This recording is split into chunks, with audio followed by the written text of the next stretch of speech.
My mom wanted me to be a truck driver because that would mean I'd make $24,000 a year if I went to Truck Masters, and that would be twice what my father made. And she thought that would happen, but something inside of me said, I don't want to drive a truck. There's something else that matters more to me, and I decided I was not going to go for money instead of passion. And the rewards have been pretty amazingly better than being a truck driver. It's not bad being a truck driver, it's just not what I was after. And I look back, and one of the things that helped me was my original teacher, Jim Rohn, who was a personal development speaker I went to hear when I was 17. He said something the first time I heard him, and he said, you know, it's really simple. If you want life to change, you got to change. If you want life to be better, you've got to get better. It's the only way it happens. And luck will show up for people and it'll leave them.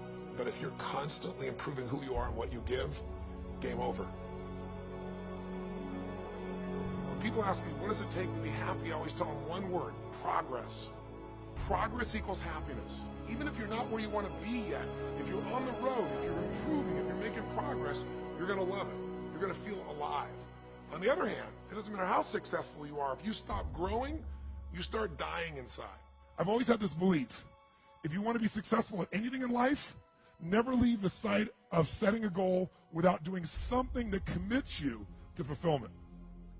If you get, like, you're in state, right, when you do something. While you're in state, that's the time to commit yourself to something that makes you follow through. So I'd call somebody up, I'd schedule something, I'd lock in the next meeting, I'd sign up for the class, I'd enroll the guy who was going to mentor me, I'd set the meeting with a mastermind of people I met. I did something so that whatever I committed to, there was something when I went home that would pull me there. It's structure. This could be the greatest time you ever live if you control what you focus on, if you find a more empowering meaning, and if you decide to model the actions of those who succeeded before you. It can be the best financial time, the best emotional time, the best spiritual time of your life, but you better take control of your state. And if you think you're going to do it just by today, you're wrong. You're going to need to get yourself some rituals. Right now, every one of you in this room is controlled by your rituals. I don't just mean this one. I mean every morning you get up. I know your body. I can look at your body right now, and I can guess your rituals. Some of you, your rituals to work out 5 times a week, I can see it clearly. 4 to 6 times a week, it's obvious.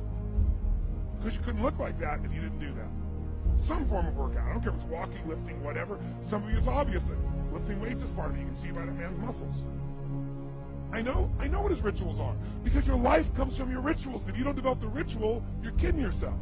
How many agree with me on this? Raise your hand and say, I. And there are rituals that put you in state, and there are rituals that take you out of state. But if you've got what you know, that focus, the target, and you got the toolbox, and you're still not getting what you want, it's because you got inner conflicts. That's the third pillar. You've got to resolve your inner conflicts. Because as I'm trying to explain to you, 80% of success in anything is your psychology, and 20% is the mechanics. So those inner conflicts are when you take 2 steps forward, you pull 3 steps back. Right? When you say, boy, I'm totally committed to this, but you don't follow through. This is my expertise, the why guy part. Why? Why do you keep saying you want this? You have crystal clarity, you have the tools, and you're still not getting it? There's a conflict in you. Align your life with what is most important to you. And then once you are in a position where you're aligned, guess what you'll do? Take action. You won't have to work out. When everything's in alignment, there's nothing pulling you away, boom, you go for it. Progress comes when you tell yourself the truth and you're able to feel the uncertainty and take action anyway. The thing that stops us all is fear. It's no surprise. Fear of failure, fear of rejection, fear of the unknown, fear of not looking good. And that fear we could translate into the simple thing of uncertainty. Now, when you look at someone who's incredibly successful, you look at someone who's truly a leader in their life or in their field, the one thing they have in common is they exude this sense of certainty. And where's that come from? Is it inborn? Are they lucky? Are things just going their way? No, great leaders know how to step in the uncertainty and bring the certainty to the situation.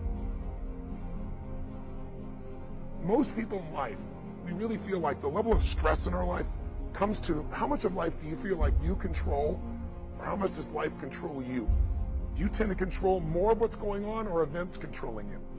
It's very easy to have those events start to take control unless we take control of what's between our ears, our own mind.